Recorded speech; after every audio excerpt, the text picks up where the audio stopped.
Behold, my glorious supporter EyePatchNotes has requested that I discuss about a character design that I really like and explain why. There are a few different ways to approach this question, and I was also sort of asked it just recently by Free William, who asked me to talk about things I like in character designs. In that video, I basically just explained for 30 minutes why I like kuching a lot. Not totally intentionally, it just happened because I do honestly feel that way. So I'm going to do someone totally different this time, and it's going to be Tsunemori Akane. This is the main character of Psycho Pass, which is a show I like very much, and you should totally go watch it. I unconditionally recommend it. Probably the only reason not to watch it would be if you are averse to gore, and even then, it's not that bad except when it is. I really, really recommend it. It is, like, if you held me at gunpoint and made me list anime that I think are worth every human being's time, this is one of the only things on that list. So really, go watch it. It's awesome. During the other video about character designs, I didn't show character designs because there were a lot I touched on. In this one, we can't do that because we're talking about one character for the entire thing. So I'm going to flip back and forth between my face and her. So here she is. She's the main character of Psycho Pass. Why do I like this character? The main reason is that her design does a lot of things at once. It's realistic in a fairly realistic sci-fi setting that is meant to be immersing you in this like state of the world. She can look a lot of different ways and becomes a lot of different, not people, but types of herself, versions of herself over the course of the series. Let's pick one. Yes, so we'll start with this one. The reason I did this is because I was hoping that we'd be able to get... Can this just be big? No, this is small. Okay. This is the struggle. The struggle is real. Anyway, whatever. You get it. You can see the picture. This is what you see when you meet her in the first episode. She looks shy. She looks small. She looks cute. But fact aside, that's not a small reason why I like this character. She's a babe. I don't know. But she looks shy and not particularly, I guess, confident, right? She looks, like a nice person, not necessarily like someone who's going to track down criminals and then execute them with this weapon that explodes them into pieces when their crime coefficient gets too high. Again, go watch the show.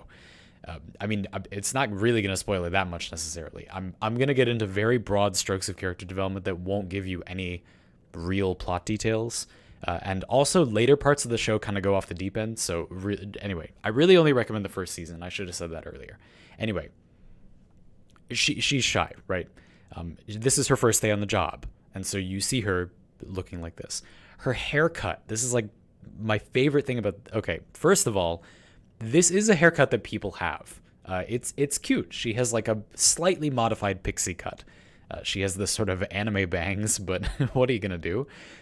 And what I like about this hairstyle is that even in real life, is that it can do a lot of different things. It can make you look smaller. You don't have this huge head of hair, but it can also make you look sharp and businesslike.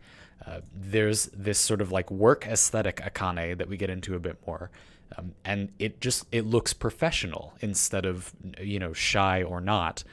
It just looks like it's a believable workplace aesthetic, right? For a female cop to have. Sure, right? I wish we could zoom up on this one a little bit more. But yeah, I mean, it fits in this scenario. You can imagine a female cop having this hairstyle. So I like that a lot. Something about brown just works for this character for me. There's something about Psycho Pass as a show overall is pretty cold. It's got a lot of washed out colors and a lot of blue. The Dominator, the gun that they use that decides whether people live or die, basically, has this glowing blue that you can see in a lot of the images, and even a lot of the fan art of her. Is this what? Okay, anyway, your eyes glow. I don't know what that part is. It's probably just it reflecting in your eyes, but I don't know. It's doing a biometric thing or something. Who knows?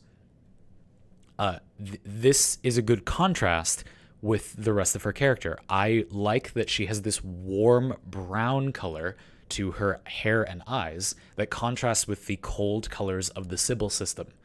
that she's so often interacting with in her line of work. It's just cool for me. It works. Blue and brown are reasonably complementary colors. They just objectively are because color theory. But I also like that there's sort of a cold and warm thing going on. Akane's whole character thrust is that she wants to try to help people not have a high crime coefficient, not just explode their brains because they have one. And that is pretty easy to see looking at her character. Like this, if I just explain to you how the world works in Psycho-Pass, which I'm not going to do any more than I have, and this is all in the first episode, and then I show you this picture, you basically know what's going to happen. Like, the character is going to be at odds with this system. Look at her. She's going to be at odds with this system, and then she's going to push back. And then you look at the rest of it, and it's like, okay, apparently she pushes back. Ooh, that's nice. This is not a plot spoiler, but if you've watched the show, this is a pretty interesting question. Yeah, because she also has this sort of extremely, this is a very nice stylized one. She has this really severe side as well. Later in the show, her character goes in makes a rather significant character evolution. And I really, really like that about her character because she doesn't change fundamentally. It's just like an evolution of who this person is. She doesn't become a different person. They don't give her a satisfying character arc by making her become someone different. They make her evolve genuinely, like you would expect somebody would if they were this person, and then again, without getting into it, they had to become, or it would benefit them to become this person. And it's awesome. And her character design it's the same, but it just works. And I love that they designed this character in a way where obviously they knew what this character's trajectory was going to be like. And she perfectly flexes into being this sort of assertive, but not scary, but just like seen some shit kind of appearance. And I love it. I just think that's really cool. We'll just look at some other random pictures. Oh, this is really cute. We'll just look at some other random pictures. But yeah, while I talk further about this character being a character I like because of who she is, but also because her character design does so much for that. It's a character design that is all at once realistic, kind of fantastically awesome looking. Like there's this sort of fantasy, workplace fantasy of nobody ever actually looks this put together. And so it's sort of amazing when people do. She's really hot. She has this very sharp looking appearance. Her hairstyle can be a lot of different things. In real life, I like people that are flexible and have many sides to them. I like people that can be cutesy, but not all the time. I like people who can be assertive, but not all the time. I like people who are, multifaceted. I don't know what to say. And this character design is a really good example of it. It's just a character design that is multifaceted. It's a character design that can be many things at different times, and is very subtly designed to take advantage of things like color theory and just basic aesthetic ideas without throwing them in your face. She still looks overwhelmingly like a real person. I also think that they did a pretty good job making this character recognizable. I think it's the shape of her face that makes her as recognizable as I think she is. Obviously, the Dominator helps a lot. There are a lot of pictures of her that include a Dominator because that is such an iconic thing from the game. A lot of these pictures, it's like, no, a lot of these are not her. Okay, I don't know what's going on. Or maybe they are somehow, but they're imagining like an aged up version of her or something. I don't know. But anyway, without going into them too much more, I don't know. She just like has this mix of her face is sharp, but it can also be, look, she do a little blob thing. It's so cute. This is a little boosh. Oh, it looks like clicking on this picture told Google that I want the boosh face. And so now we have a bunch of pictures from Google Images that are, I don't know what this one is, but I don't know, it's cute, right? So anyway, so this is, if I had to pick, not a favorite character, but I want to say the exact wording of this question: name a character design you think is amazing and explain why. Really dodged that bullet on the favorites question, didn't you there? I see, I'm picking up what you're putting down, and I appreciate it. Well done.